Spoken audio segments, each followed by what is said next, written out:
Hello, thank you for joining the Mommy Daily Show. Welcome if you're joining for the first time. It's a delight to see you. Thank you for joining in. And if you are joining again, thank you so much. Happy New Year. Happy New Year to everyone. And I pray that this year will be an awesome year for us. There is a very interesting topic I'll be discussing about today, and that is about Japa. All right, don't go anywhere. I'll be right back.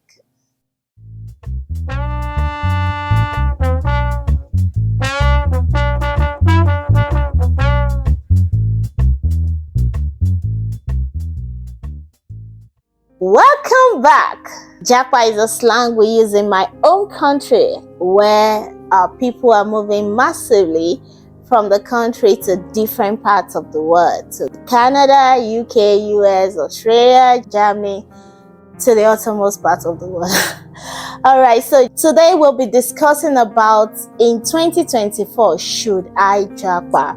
Should I travel out of my country, whether you're in Jamaica or you're a Filipino or you're in China or wherever you are you planning to move from where you are? And if yes, what are the things you need to consider? What are the factors you need to pay attention to before you japa? We'll be right back. Don't go anywhere.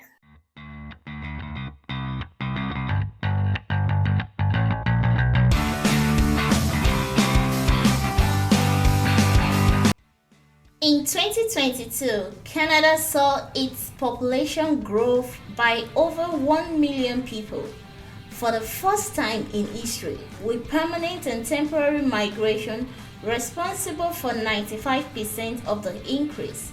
This is not going to change much as Canada needs many immigrants to promote its aging population's economy and fiscal impact and low birth rate. Government of Canada's immigration level plan for 2024 to 2026 has been reviewed in the Government of Canada website, canada.ca, saying Canada aims to welcome 485,000 new permanent residents in 2024, 500,000 in 2025, and plateau at 500,000 in 2026.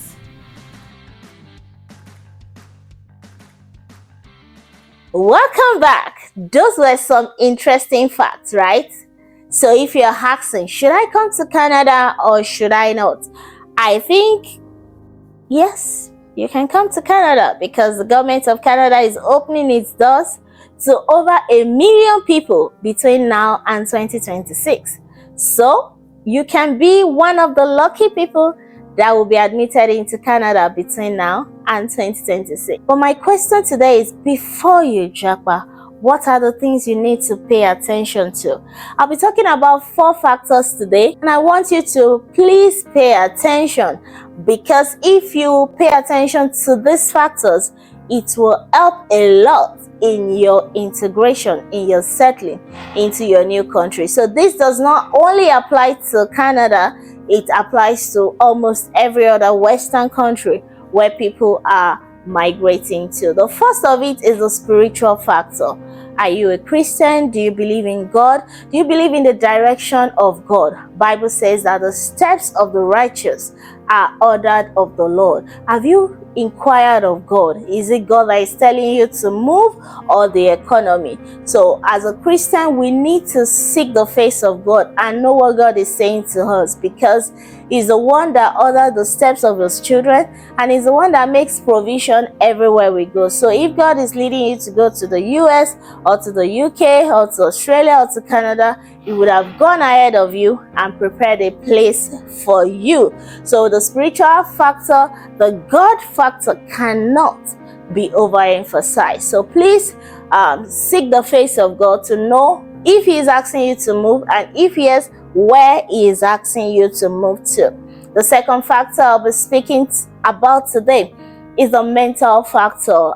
This is very important because wherever you're coming from, whoever you are in that place, you cannot be more than that wherever you're going to. So I mean that where you're coming from your home country to a different land, you can't be better than who you are mentally. I mean, you cannot outperform your mental capacity. So you need to develop your mental capacity. You need to see yourself beyond your present circumstances and situation. What is your vision?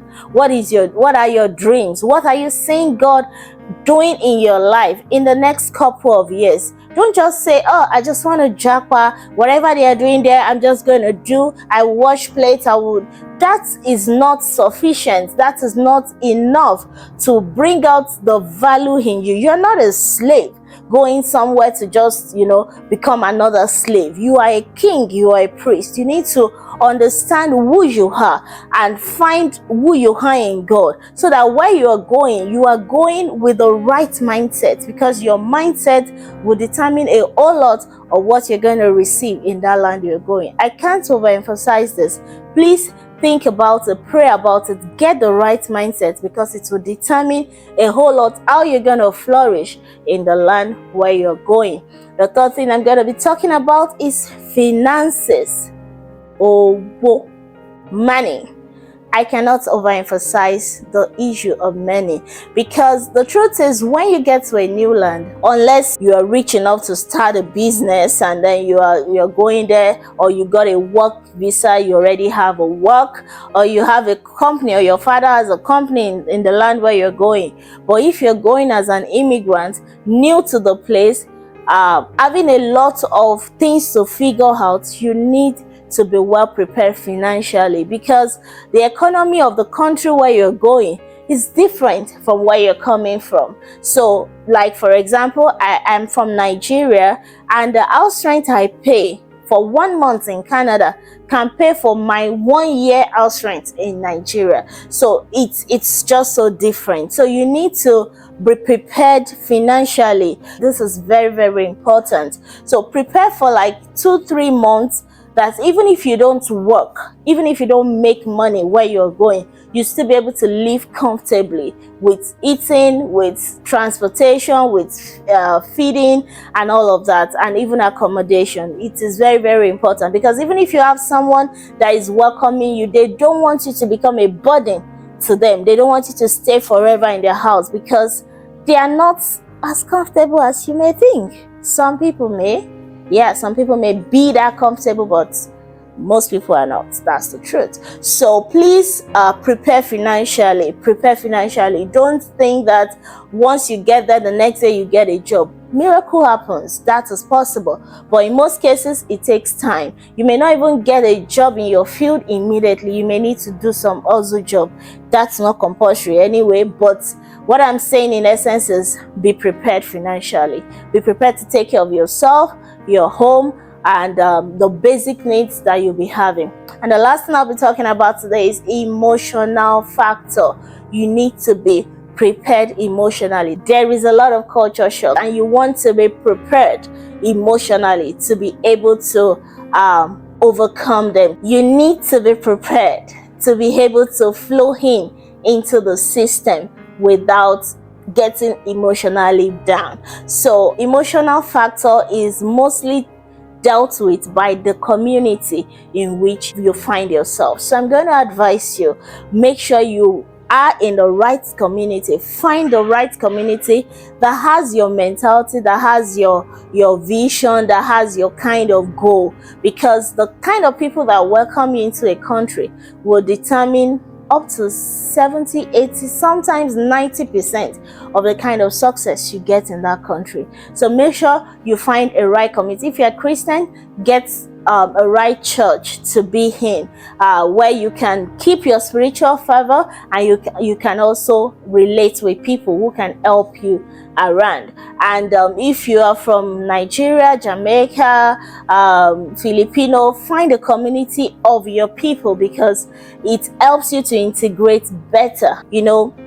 where we're coming from, we have a lot of family to take care, especially for people that have kids. When you come here, you're on your own. You have to figure out how you take care of your kids. So please, please, and please make sure you're in the right community. That is going to help you a lot in your settling down. So I'm going to stop here today. I hope this has been a blessing to someone. I hope this has enlightened someone. I'll be back very soon with another interesting topic. So please subscribe to this channel, like, and put on the notification bell so that anytime we put up another video, you can be notified.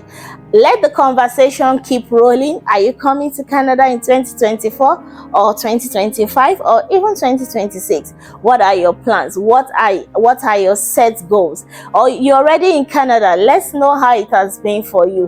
What are the challenges you have faced? What are the things that you feel that a newcomer coming in should pay attention to?